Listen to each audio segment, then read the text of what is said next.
Dear students, आज के इस लेक्चर में हम 12वीं क्लास का गणित का छठा अध्याय अवकलज के अनुप्रयोग की प्रश्नावली 6.2 के प्रश्न नंबर 7 से प्रश्न नंबर 12 तक हल करेंगे। तो यहाँ पे हमें प्रश्न नंबर 7 दिया हुआ है, सिद्ध कीजिए कि y बराबर log 1 plus x minus 2x बटे 2 प्लस एक्स, यहाँ पे x बड़ा है -1 से, अपने संपूर्ण प्रांत में एक वर्धमान फलन है। यानी एक फलन दिया हुआ है और वो हमें दिखाना है कि अपने संपूर्ण प्रांत में ये वर्धमान फलन है। तो यहाँ पे सबसे पहले हम dy बटे dx ज्ञात करेंगे और फिर वो दिखाएंगे कि dy बाई dx जो है वो 0 से बड़ा है। बस इतना ही काम हमें करना है और यहाँ x जो है वो -1 से बड़ा है। तो y के बराबर हमें दिया हुआ है, y बराबर log 1 plus x minus 2x बटे 2 प्लस एक्स। अब हमें dy बटे dx ज्ञात करना है। तो ये हो जाएगा log x का 1 बटे 1 प्लस एक्स, और 1 प्लस एक्स का दोबारा से करोगे तो वो 1 ही हो जाएगा, माइनस ये u बटे v की फॉर्म है। यहाँ पे हम नीचे वाले का वर्ग करेंगे, नीचे वाला u का u, ऊपर वाले का डेरिवेटिव माइनस ऊपर वाला u का u, नीचे वाले का डेरिवेटिव। तो ये हो जाएगा 1 बटे 1 प्लस एक्स माइनस 2 दूनी 4 प्लस 2x माइनस 2x बटे 2 प्लस x का वर्ग। तो ये देखो 2x से 2x कट जाएगा, हमारे पास आ जाएगा 1 बटे 1 प्लस एक्स माइनस 4 बटे 2 प्लस एक्स का वर्ग।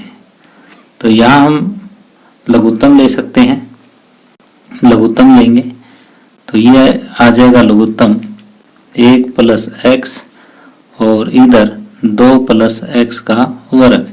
तो इधर 2 प्लस एक्स का वर्ग हो जाएगा 2 प्लस एक्स का वर्ग माइनस इधर 4 गुणा 1 प्लस एक्स, यानी इसकी इधर गुणा हो जाएगी, इसकी इधर गुणा हो जाएगी।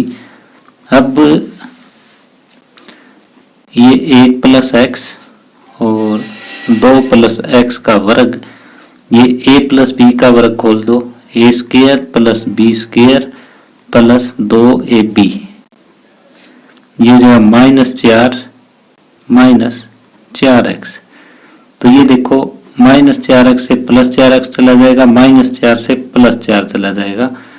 अब हमारे पास बचेगा एक्स स्क्वायर बटे 1 प्लस एक्स और 2 प्लस एक्स का वर्ग।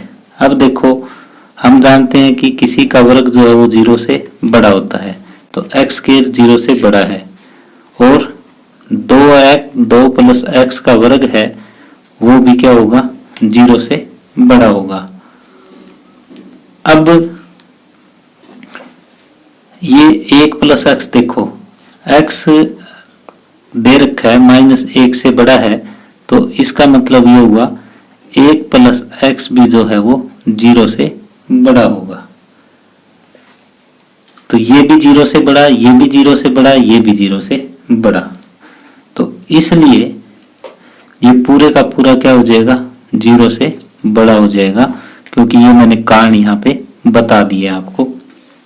तो इसलिए dy बटे dx जो है वो 0 से बड़ा हो जाएगा।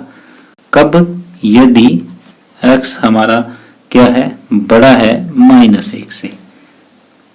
तो अगर y हमें दिया हुआ है, dy बटे dx हमने 0 से बड़ा सिद्ध कर दिया, तो इसका मतलब जो है फलन जो है दिया हुआ वो संपूर्ण प्रांत में वर्धमान फलन है। इसलिए दिया गया फलन संपूर्ण प्रांत में क्या है, वर्धमान है।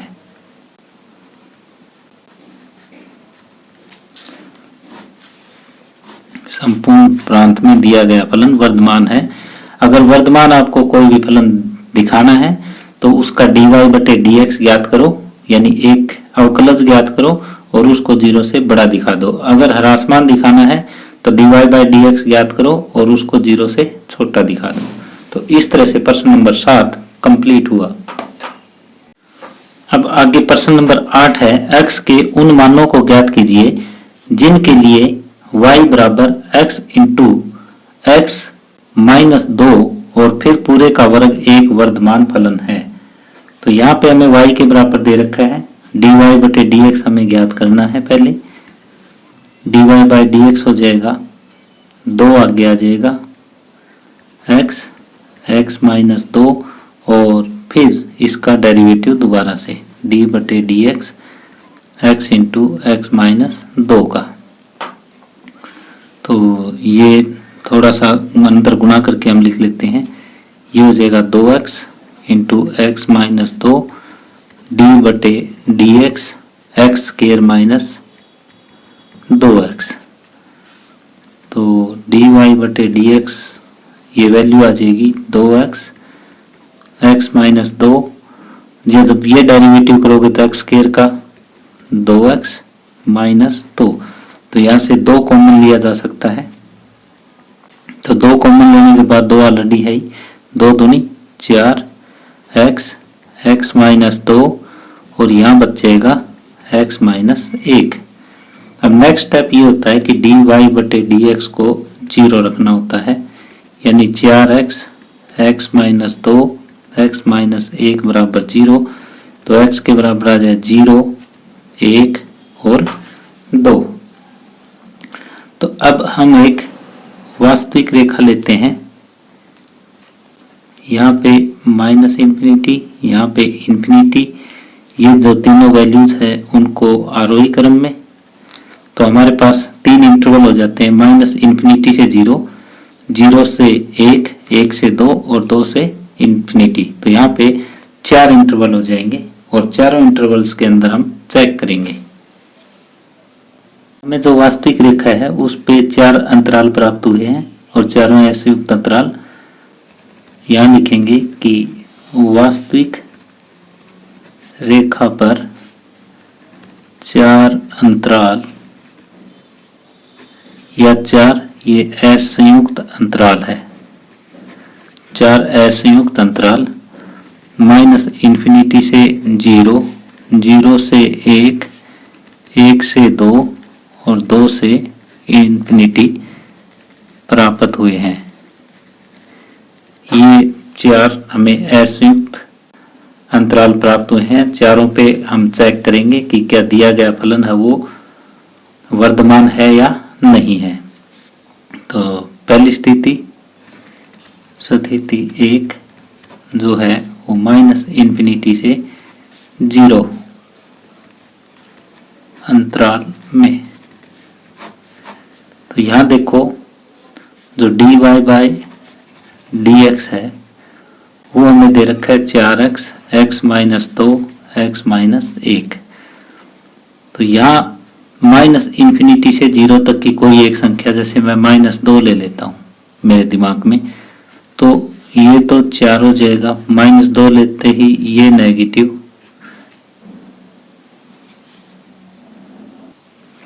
ये भी नेगेटिव और ये भी negative, negative into negative into negative, ये हो जाएगा नेगेटिव, यानी 0 से छोटा है। तो अब fx यानी y जो है वो माइनस इन्फिनिटी से 0 में क्या है, निरंतर ह्रासमान है। अब स्थिति 2 देखो, जब अंतराल जो है हमें क्या दिया हुआ है, जब अंतराल दूसरा 0 से 1 है तो dy/dx हमारे पास 4x x minus 2 x minus 1 ये है, या dy/dx को फैक्टराइज करके ही लिखना है। तो यहाँ पे 0 और 1 के बीच की कोई संख्या, जैसे मैं 1/2 मान लेता हूँ अपने दिमाग में, तो यहाँ 1/2 रखोगे तो पॉजिटिव, यहाँ 1/2 रखोगे तो नेगेटिव और यहाँ पे भी नेगेटिव। नेगेटिव इंटू नेगेटिव क्या हो जाएगा, पॉजिटिव, और 0 से बड़ा। तो इसलिए y जो है 0 से 1 अंतराल में निरंतर वर्धमान है। अगर 0 से बड़ा आ जाए तो वर्धमान है। अब स्थिति तीसरी चेक करो। स्थिति 3 कि जब अंतराल जो है वो 1 और 2 है तो dy बाई डी एक्स हमारे पास है 4x, x minus 2, x minus 1। तो ये 4 1 2 के बीच में जैसे मैं 3/2 ले लेता हूँ तो ये पॉजिटिव, 3/2 माइनस 2 नेगेटिव और ये पॉजिटिव। तो कुल मिला के ये गुणा करेंगे तो नेगेटिव 0 से छोटा। तो इसलिए y जो है वो अंतराल 1 2 में निरंतर ह्रासमान है। अब स्थिति 4।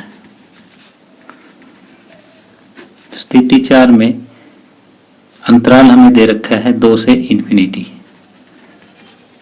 जब अंतराल 2 से इन्फिनिटी है उस समय dy बाई डी एक्स का मान तो यही रहेगा 4x, x minus 2, x minus 1। तो 2 से बड़ी कोई संख्या आप मानो तो 3 मान ली पॉजिटिव, ये भी पॉजिटिव, ये भी पॉजिटिव और कुल भी पॉजिटिव 0 से बड़ा। इसलिए y जो है अंतराल 2 से इन्फिनिटी में निरंतर 0 से बड़ा है तो वर्धमान होगा या है। तो इसलिए y निरंतर वर्धमान कहाँ है?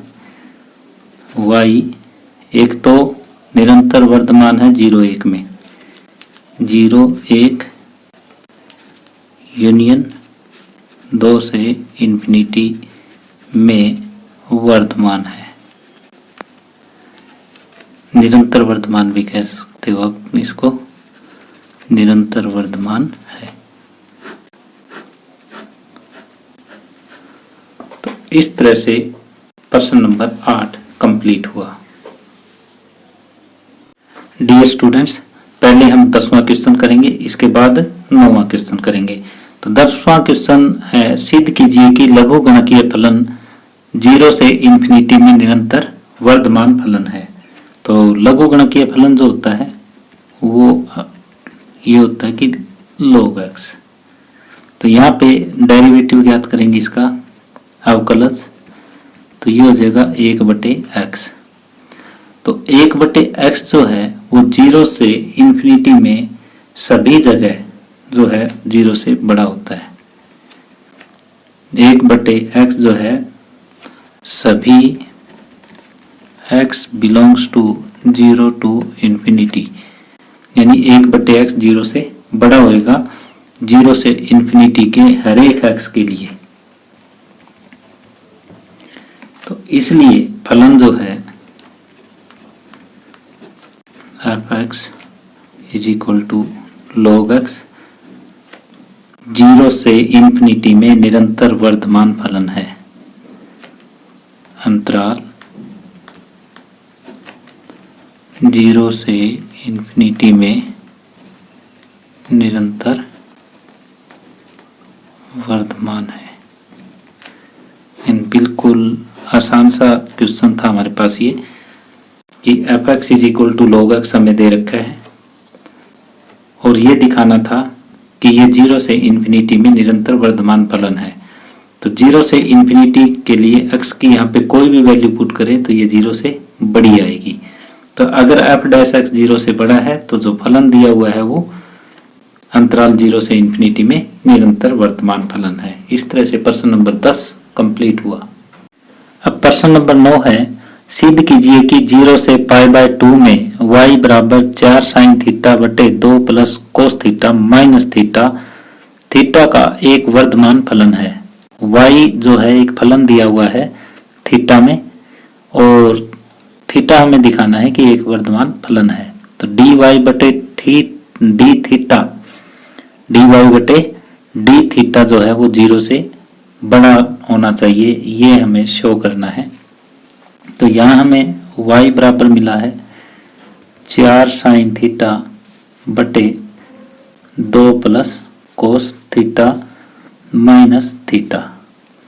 अब हमें डी वाई बटे डी थीटा ज्ञात करना है, तो ये u बटे v फॉर्म है, तो ये हो जाएगा नीचे वाले का स्क्वायर 2 प्लस कोस थीटा का स्क्वायर, नीचे वाला यूं का यूं कोस थीटा, ऊपर वाले का डेरिवेटिव, 4 कांस्टेंट है और ये हो जाएगा कोस थीटा माइनस ऊपर वाला यूं का यूं 4 साइन थीटा यूं का यूं और नीचे वाले का डेरिवेटिव, 2 का तो हो जाएगा 0 और कोस थीटा का हो जाएगा माइनस साइन थीटा और माइनस में थीटा का हो जाएगा 1।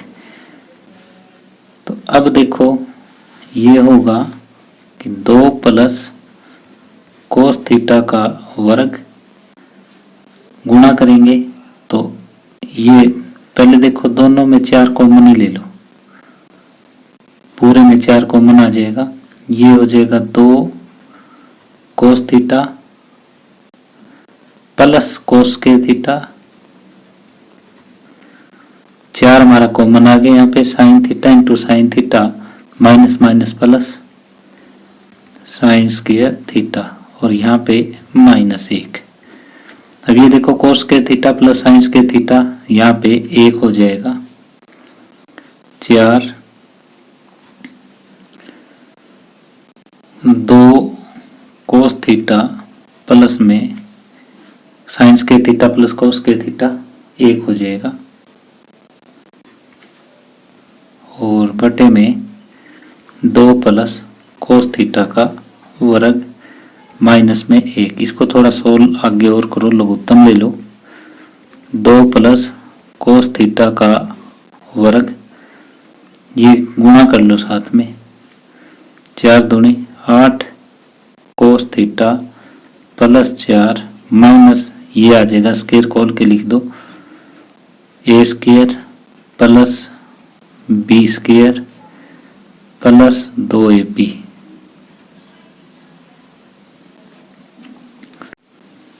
यहाँ पे 8 कोस थीटा है माइनस में 4 कोस थीटा है, 8 कोस थीटा में से 4 कोस थीटा हम घटाएंगे तो प्लस का 4 कोस थीटा बच जाएगा, ये प्लस का 4 ये माइनस का 4 कट जाएगा, इसके बाद माइनस का कोस के थीटा यहाँ पे बच जाएगा, नीचे ये एज इट इज मैंने लिख दिया।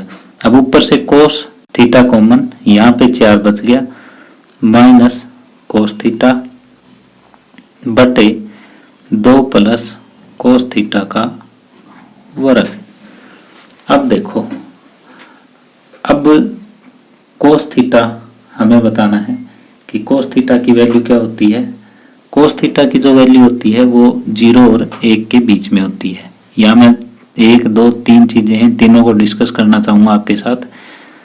कोस थीटा की जो वैल्यू होती है वो 0 और 1 के बीच होती है, तो इसलिए ये कोस थीटा है, ये या तो 0 के बराबर होगा या 0 से बड़ा होगा। अब ये 0 से 1 के बीच में है तो ये भी 4 माइनस समथिंग जो 0 से 1 के बीच में हो तो ये भी पॉजिटिव होगा, और किसी का वर्ग है वो भी पॉजिटिव होता है। तो इसका मतलब ये हुआ कि ये भी पॉजिटिव, ये भी पॉजिटिव, ये भी पॉजिटिव, तो कोस थीटा की वैल्यू इसके बीच में है, तो इसलिए कोस थीटा है वो greater than equal to 0, 4 minus cos theta है वो 0 से बड़ा, और 2 प्लस कोस थीटा का वर्ग है वो भी 0 से बड़ा हो जाएगा। तो इसलिए डी वाई बटे डी थीटा है वो 0 से बड़ा है। तो 0 से बड़ा है तो इसका मतलब ये 0 से π/2 में, क्योंकि ये जो कोस की वैल्यू होती है 0 से π/2 में क्या है कि 0 और 1 के बीच में होती है, तो इसलिए dy बटे डी थीटा जो है 0 से बड़ा हो जाएगा। कब? यदि थीटा जो है किससे बिलोंग करे, 0 से π/2 के बीच में। इसलिए y जो है थीटा का एक वर्धमान फलन है। इसलिए y थीटा का एक वर्धमान फलन है।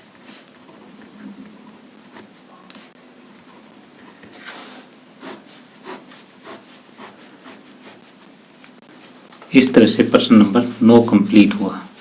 हमने क्या किया था प्रश्न नंबर 9 में? हमने ये किया था कि पहले dy बाय डी थीटा ज्ञात किया और उसको 0 से बड़ा दिखाया। तो इसलिए जो y है वो एक वर्धमान फलन है, किसमें? थीटा में। प्रश्न नंबर 11 है, सिद्ध कीजिए कि -1 में f(x) बराबर x² माइनस x प्लस 1 से प्रदत्त फलन न तो वर्धमान है और न ही ह्रासमान है। तो हमें ये दिखाना है कि -1 अंतराल में जो फलन हमें दिया हुआ है ये न तो ह्रासमान है और न ही वर्धमान है। तो यानी कहीं न कहीं बीच में ये जो फलन है वो जरूर इस टाइप से होगा कि एक बार डाउनवर्ड आ रहा है और दोबारा अपवर्ड आ रहा है, -1 से 1 के बीच में। तो ये न तो यहाँ पे वर्धमान है और न ही ह्रासमान है, यानी ये ऊपर से नीचे भी आ रहा है, नीचे से ऊपर भी जा रहा है। इस टाइप की कंडीशन जरूर बनती होगी, ये चीज हमें शो करनी है। तो f(x) बराबर हमें दिया हुआ है x² माइनस x प्लस 1। दूसरा काम होता है हमें f' ज्ञात करना, ये हो जाएगा 2x माइनस 1। अगला काम है कि f' बराबर 0 रखना, 2x माइनस 1 बराबर 0, x बराबर 1/2।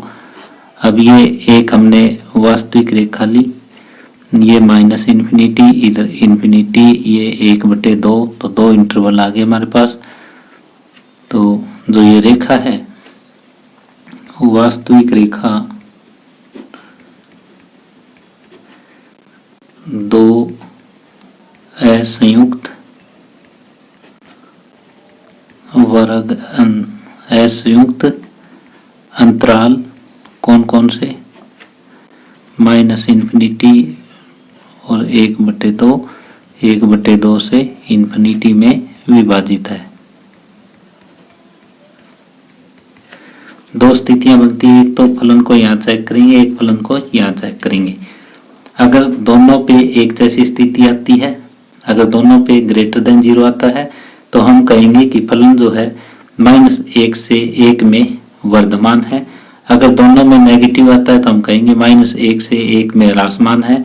अगर एक में नेगेटिव, एक में dy/dx जो पॉजिटिव आ जाए तब कहेंगे हम न ही वर्धमान है न ही ह्रासमान है। स्थिति 1 चेक करते हैं।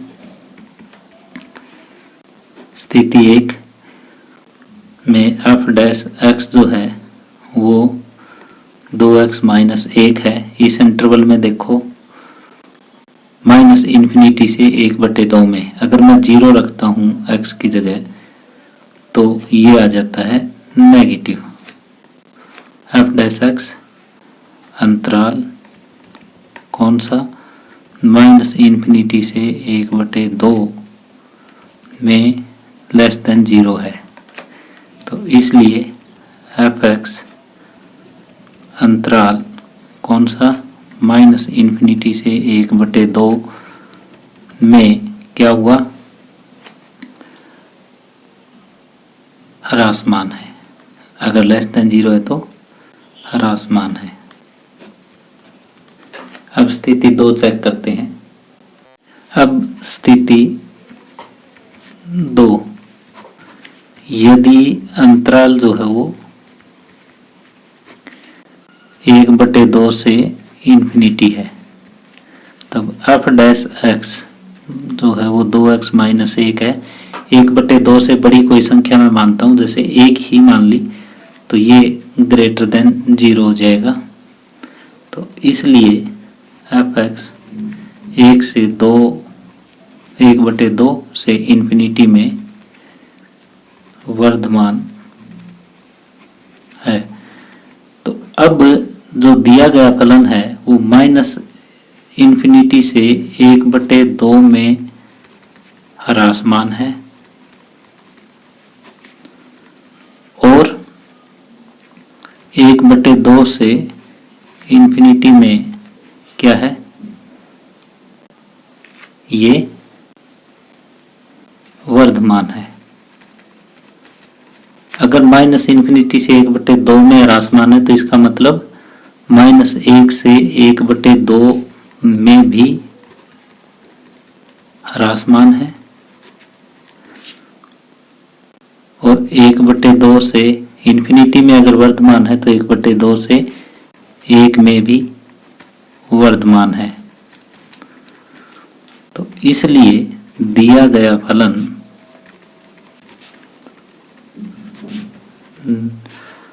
-1 से 1 अंतराल में न तो वर्धमान है और न ही ह्रासमान है। तो आप यहाँ से जो ये इंटरवल ले रहे थे, यहाँ से भी -1 से 1/2 और 1/2 से इन्फिनिटी ये ले सकते थे। अगर आपने ऐसे लिया है तो भी ठीक है, और -1 से 1/2 और 1/2 से 1 लिया है तो भी ठीक है, दोनों तरह से ठीक हो जाएगा। यहाँ पे आपको ये लिखना है कि माइनस इन्फिनिटी से 1/2 में ह्रासमान है और 1/2 से इन्फिनिटी में यह वर्धमान है। तो इस इंटरवल का कोई एक सब इंटरवल ले लिया, इस इंटरवल का भी एक सब इंटरवल ले लिया, तो -1 से 1 में आधे इंटरवल में यह ह्रासमान है, आधे में वर्धमान है। इसलिए हम कह सकते हैं कि पूरे इंटरवल में न तो ये वर्धमान है और न ही ह्रासमान है। इस तरह से प्रश्न नंबर 11 कंप्लीट हुआ। अब प्रश्न नंबर 12 है, निम्नलिखित में से कौन सा फलन 0 से π/2 में निरंतर वर्धमान है और कौन सा ह्रासमान है। जैसे पहला पार्ट हम देख लेते हैं। यहाँ f(x) के बराबर cos x है, f'(x) क्या हो जाएगा -sin x, और 0 से π/2 में sin x जो है वो पॉजिटिव होता है, पॉजिटिव इंटू नेगेटिव कि अंतराल 0 से π/2 में sin x जो है वो 0 से बड़ा होता है, इसलिए f'(x) जो है माइनस इंटू प्लस 0 से छोटा हो जाएगा, इसलिए f(x) जो है 0 से π/2 में ह्रासमान है। अब b भाग करके देखो, f(x) बराबर cos 2x, f'(x) बराबर cos 2x का -2 sin 2x। अब 0 से π/2 में ये देखो क्या हो जाएगा, 0 से x की जगह अगर मैं π/2 रखता हूँ तो ये 0 से पाई, तो sin x जो है वो 0 से पाई पहले क्वाड्रेंट और दूसरे क्वाड्रेंट दोनों जगह पॉजिटिव होता है। तो अंतराल 0 से π/2 में sin 2x जो है वो 0 से बड़ा होता है, तो नेगेटिव इंटू पॉजिटिव f'(x) 0 से छोटा होगा, इसलिए f(x) जो है 0 से π/2 में ह्रासमान है। अब c भाग करके देखो, f(x) हमें दे रखा है cos 3x, तो यहाँ पे f'(x) हो जाएगा -3 sin 3x। अब अंतराल 0 से π/2 हम लेते हैं, तो x की जगह अगर π/2 हम रखें तो ये 3π/2, तो यहाँ पे दो जगह तो पॉजिटिव हो जाएगा, लेकिन यहाँ पे ये नेगेटिव है क्योंकि ये 3π/2 तक जाएगा जब हम x की जगह π/2 रखते हैं। तो इसका अर्थ ये हुआ कि कुछ इंटरवल में तो ये जो है वो पॉजिटिव है और कुछ में नेगेटिव आ रहा है। तो f' जो है 0 से π/2 में न ही धनात्मक है और न ही ऋणात्मक है, इसलिए f(x) न ही वर्धमान है और न ही ह्रासमान होगा। अतः इस इंटरवल में जो है f(x) न ही वर्धमान होगा और न ही ह्रासमान, क्योंकि जब ये 0 से पाई तक हमारा ग्राफ जाएगा उस टाइम तो फलन जो है वो sin 3x है वो धनात्मक है, इसके बाद ऋणात्मक हो जाएगा क्योंकि ये 0 से 3π/2 तक जाएगा जब x की जगह π/2 हम रखेंगे। तो कुछ जगह पॉजिटिव है, कुछ जगह नेगेटिव है, तो पूरे इंटरवल में न तो पॉजिटिव है और न ही नेगेटिव है, इसलिए न ही वर्धमान होगा न ही ह्रासमान होगा। अब डी भाग देखते हैं। f(x) बराबर टेंजेंट x, f' क्या हो जाएगा सीकेंट स्क्वायर x, और 0 to π/2 में अंतराल 0 से π/2 में ये वर्ग है और सीकेंट x भी पॉजिटिव होता है। f' जो है वो 0 से बड़ा होगा, तो इसलिए f(x) 0 से π/2 में वर्धमान है। तो ये हमें बताना था कि निम्नलिखित में से कौन से फलन 0 से π/2 में निरंतर ह्रासमान है, और पहला और दूसरा दोनों निरंतर ह्रासमान है, तीसरा न ही ह्रासमान है और न ही वर्धमान है, और चौथा जो है f(x) बराबर टेंजेंट x वो निरंतर वर्धमान है। तो इस तरह से प्रश्न नंबर 12 कंप्लीट हुआ। इसी के साथ ही हम आज का ये लेक्चर यहीं समाप्त कर रहे हैं। इससे अगले लेक्चर में हम इसी प्रश्नावली के प्रश्न नंबर 13 से प्रश्न नंबर 19 तक हल करेंगे। डियर स्टूडेंट्स, यदि आपको ये वीडियो पसंद आई हो तो प्लीज़ इसे शेयर करें और लाइक करें। यदि आप इस चैनल पे नए हैं या आपने अभी तक इस चैनल को सब्सक्राइब नहीं किया है तो प्लीज़ इसे सब्सक्राइब कर लें। धन्यवाद।